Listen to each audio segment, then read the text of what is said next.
Hello everyone, आज हम बात करने वाले हैं एंटी एरिथमिक ड्रग्स की। एंटी एरिथमिक ड्रग में हम बात करेंगे सोडियम चैनल ब्लॉकर, जिसको हम क्लास 1 एंटी एरिथमिक ड्रग बोलते हैं। ठीक है, तो सबसे पहले हम इसको कॉमन देख लेंगे, उसके बाद हम क्लास 1A, क्लास 1B और क्लास 1C को देखेंगे अलग अलग। ठीक है, तो 3 क्लासेस होती हैं, सबको हम बात करते हैं। तो देखिए इसमें क्या बताया गया, स्लो और ब्लॉक कंडक्शन। तो ये कंडक्शन को स्लो कर देता है या ब्लॉक कर देता है। तो इसका मैकेनिज्म एक बार हम देख लेते हैं इसको, उसके बाद हम इसको अच्छे से समझ लेंगे। तो देखिए ये हमने एक मायोसाइट बना रखा है, हार्ट मसल, और इसमें देखिए ये सोडियम चैनल हमने बना रखा है। ये देखिए एक कंडीशन है, दूसरी कंडीशन, तीसरी कंडीशन। ठीक है, तो देखिए यहाँ पे मान लो सोडियम चैनल है, और ये देखिए ये इसमें ओपनिंग गेट होता है और क्लोजिंग गेट होता है। तो ये देखिए ये रेस्टिंग कंडीशन हुआ, और रेस्टिंग कंडीशन में ये क्लोजिंग गेट ओपन होता है और ये गेट जो होता है ये क्लोज होता है। और यानी अब यहाँ पे अगर कोई एक्शन पोटेंशियल आएगा तो ये चैनल ऐसा है कि ये काम करेगा। तो समझो कि ये बिल्कुल वेट करता है इस कंडीशन में कि कोई एक्शन पोटेंशियल आए तो हम अपना काम शुरू करें। तो यहाँ पे मान लो कोई इंपल्स आई, जैसे ही इंपल्स आएगी तो ये देखिए ये चैनल ओपन हो गया, और ये पहले से ओपन था, इस वजह से बाहर से अंदर सोडियम आएगा। और जब बाहर से अंदर सोडियम आएगा तो हमको मालूम है कि रेस्टिंग मेम्ब्रेन पोटेंशियल 85 मिलीवोल्ट होता है माइनस का। और जब बाहर से अंदर सोडियम आया तो अंदर इलेक्ट्रोनिगेटिविटी कम हो गई, तो इस वजह से देखिए ये अबाउट +30 पहुँच गया। ठीक है, तो ये सोडियम चैनल ओपन हुआ, इसका यही काम है। और जैसे ही ये यहाँ पहुँचेगा ना, फौरन ये वाला देखिए ये वाला जो गेट है ये क्लोज हो जाएगा, इसको हम क्लोजिंग गेट बोलते हैं। ये गेट क्लोज हो गया। अब जब ये गेट क्लोज हो जाता है तो यानी अब कोई नई स्टिमुलस अगर आएगी ना इस टाइम पे, मान लो यहाँ पे ये गेट क्लोज हो रहा है, तो यहाँ पे भी कोई नई स्टिमुलस कहीं भी आ रही है तो ये गेट क्लोज है। अब इस पे ये सोडियम चैनल अपना काम नहीं कर पाएगा। सोडियम चैनल को काम करने के लिए ये वाली कंडीशन जरूरी है, यानी ये जो क्लोजिंग गेट है ये ओपन होना चाहिए। अगर ये क्लोज है तो कितने भी एक्शन पोटेंशियल आ जाए ये इस पर वर्क नहीं करेंगे। ठीक है, यही यहाँ पे मैकेनिज्म इसका होता है।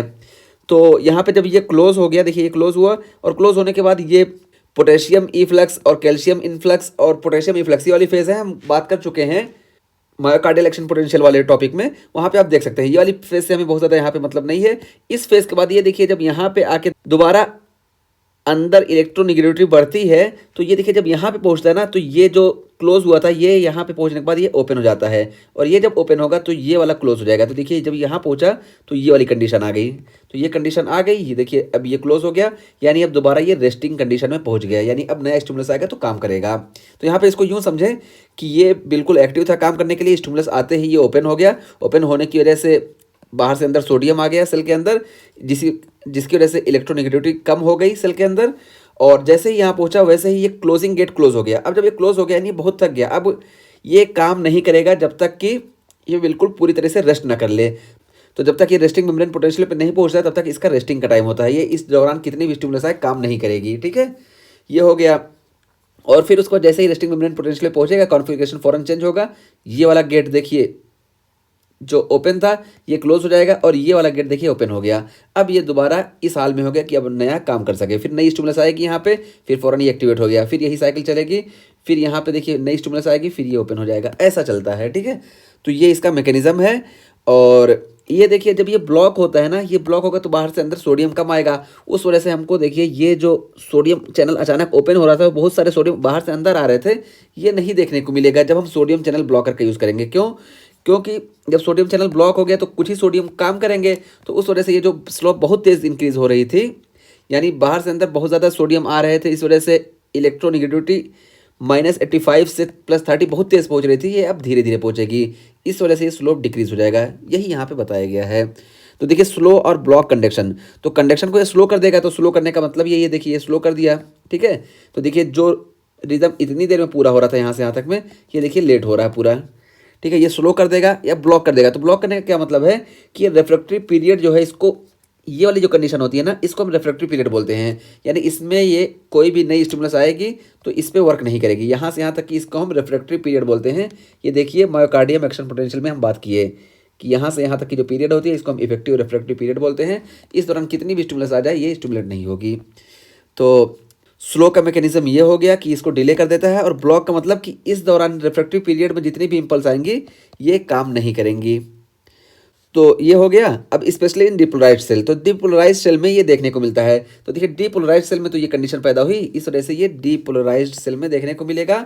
और decrease slope of phase 0 depolarization, तो हम यहाँ पे बताया कि देखिए ये नॉर्मल था, और यहाँ पे देखिए फेज 0 का स्लोप ये कम कर देती है सोडियम चैनल ब्लॉकर। और फिर उसके बाद यहाँ से यहाँ तक इसका एक्शन बताया गया कि किस में ज़्यादा होता है। तो देखिए increase action at faster heart rate, तो फास्टर हार्ट रेट पे इसका एक्शन ज़्यादा होता है। क्यों? तो ये देखिए जो रेस्टिंग कंडीशन है ना, जिसमें ये इंतज़ार करता है कि कोई एक्शन पोटेंशियल आए, हम दोबारा स्टिमुलेट हों, तो इस कंडीशन में ही जो सोडियम चैनल ब्लॉकर हैं ये इस चैनल से ज़्यादा डिसएसोसिएट होती हैं, यानी इससे अलग होती हैं।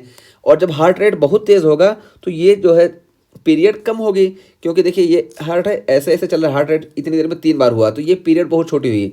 लेकिन अगर मान लो एक बार हार्ट रेट ऐसा हुआ फिर उसके बाद देखिए इतनी देर में, तो ये पीरियड जो है रेस्टिंग पीरियड ये ज़्यादा हो गई, और इसमें ड्रग जो होती है इसी में डिसएसोसिएट होती है, तो ये पीरियड जब लंबी होने की वजह से ड्रग आसानी से डिसएसोसिएट हो जाएगी।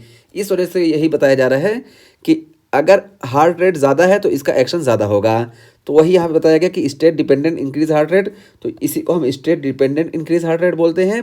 और शॉर्टर डायस्टॉल, तो इसमें देखिए डायस्टॉल शॉर्टर होगा। और sodium channel spend less time in the resting state, तो ये रेस्टिंग स्टेट में सोडियम चैनल कम टाइम स्पेंड करेंगे, और इसी में ड्रग डिसएसोसिएट होती है सोडियम चैनल से, तो less time for drug to dissociate from receptor. तो जब ये टाइम कम हो जाएगा तो ड्रग को कम टाइम मिलेगा इससे डिसएसोसिएट होने का, तो सोडियम चैनल ब्लॉकर का ड्यूरेशन बढ़ जाएगा, ठीक है, अगर हार्ट रेट ज़्यादा है। तो बहरहाल इससे इतना ज़्यादा नहीं, हम जब इसकी बात करेंगे तो हमको पूरा समझ में आएगा। अगर ये नहीं समझ में आ रहा है तब भी कोई बात नहीं, बस ये समझे कि ये हार्ट रेट को या तो स्लो करेगी या तो ब्लॉक करेगी। स्लो करने का मतलब है देखिए ये यहाँ तक रिफ्रैक्टिव पीरियड को बढ़ा देगी, और रिफ्रैक्टिव पीरियड जब बढ़ेगी तो जो नई इम्पल्स इस बीच में आएंगी रिफ्रैक्टिव पीरियड के बीच में, मान लो यहाँ पे कोई इम्पल्स आई तो ये इसको स्टिमुलेट कर सकती थी नॉर्मल कंडीशन में, लेकिन हमने सोडियम चैनल ब्लॉक कर दिया। देखिए यहाँ पे कोई स्टिमुलस आई तो अभी ये रिफ्रैक्टिव पीरियड इसकी यहाँ से यहाँ तक चल रही है, ठीक है, यहाँ से यहाँ तक पूरा, तो यहाँ पे कोई इम्पल्स आई तो वो ब्लॉक रहेगी, ठीक है, यहाँ पे मायोकार्डियम स्टिमुलेट नहीं होगी। तो ये दोनों चीज़ ये इंपॉर्टेंट है, और इस स्लोप को डिक्रीज कर देता है, ये इंपॉर्टेंट है, बस इतना ही हमको समझना है। और यहाँ पे फिर effect most pronounced in 1C 1A 1B, तो सबसे ज़्यादा किसका इफेक्ट देखने को मिलता है, तो 1C का, क्लास 1C ये 10 सेकंड से ज़्यादा तक सोडियम चैनल को ब्लॉक करती है, और ये 1A ये 2 से 10 सेकंड तक ब्लॉक करती है, और ये 1B लेस देन 2 सेकंड, ठीक है, ये ब्लॉक करती है, तो ये याद रखना है। और क्यों? Due to relative binding strength, तो इसके बाइंडिंग की स्ट्रेंथ जो होती है सबसे ज़्यादा इसकी होती है, उससे कम इसकी, उससे कम इसकी, तो इस वजह से इसका इफेक्ट इस मैनर में देखने को मिलता है। और इसको हम याद कैसे रख सकते हैं, तो देखिए फास्ट टैक्सी कैब, तो फास्ट मतलब ये फास्ट हार्ट रेट पे वर्क करती हैं, और कैब से कि सबसे ज़्यादा एक्शन कैब का होगा यानी सी का, और उससे कम ए का, उससे कम बी का, ठीक है, क्लास 1C का सबसे ज़्यादा, सबसे कम क्लास 1B का, ठीक है, ये चीज़ यहाँ बताई गई है। तो ये हमारा कंप्लीट हुआ। अब हम शुरू करते हैं क्लास 1A ड्रग का, इसका मैकेनिज्म क्या होता है।